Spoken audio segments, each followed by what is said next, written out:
ছয়টি carbon dioxide থেকে একটি গ্লুকোজ তৈরির জন্য কত এটিপি ও এনএডিপিএইচ লাগে?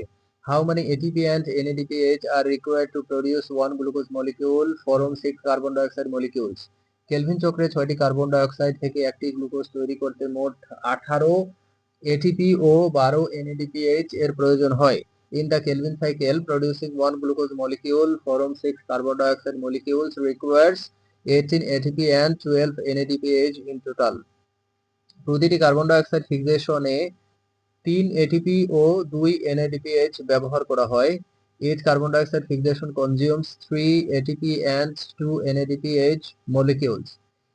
এটিপি গ্লুকোজ সংশ্লেষণের জন্য শক্তি সরবরাহ করে এবং NADPH ইলেকট্রন দানের মাধ্যমে রিডাকশন প্রক্রিয়া সম্পন্ন করে।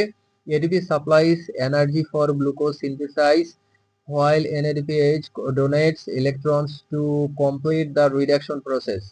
এটিপি ও NADPH উভয়ে আলো নির্ভর প্রক্রিয়া থেকে সংগ্রহ হয়। Both ATP and NADPH are produced from the light dependent reactions.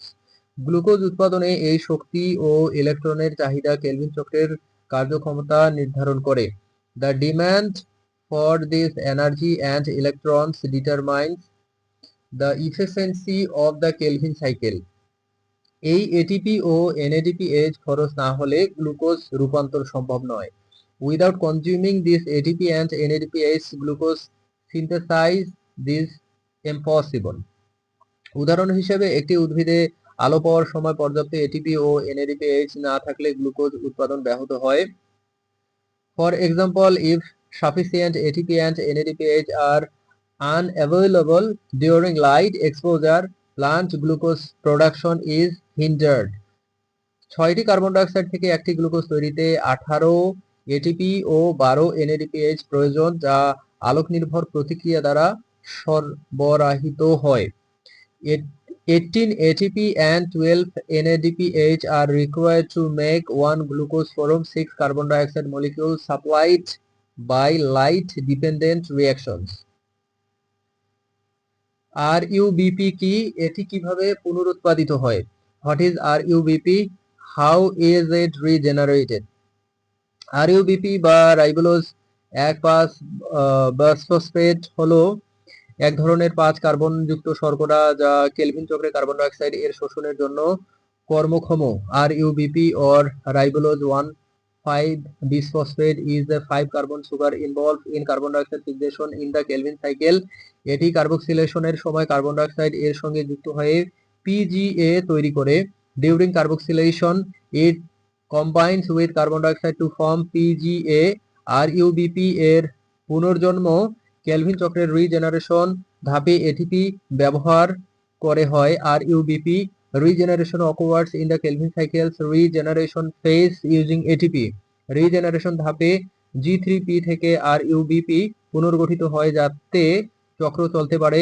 RUBP is regenerated from G3P to maintain the cycle. RUBP পুনরুৎপাদনের ফলে কেলভিন চক্র অবিচ্ছিন্নভাবে চালানো যায়। Generation of RUBP allows the uninterrupted continuation of the Kelvin cycle. পরিবর্তিত G3P অণু ATP এর সাহায্যে RUBP তে রূপান্তরিত হয়। Modified G3P molecules are converted back into RUBP with ATP helping.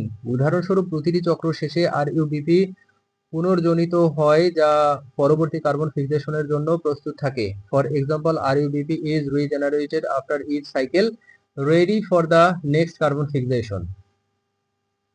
Example, Calvin চক্রের রিজেনারেশন ধাপে 5টি G3P থেকে 3টি RUBP তৈরি হয় যা ATP এর মাধ্যমে সংগঠিত হয়। In the regeneration phase of the Kelvin cycle, 5 G3P molecules yield 3 RUBP molecules facilitated by ATP.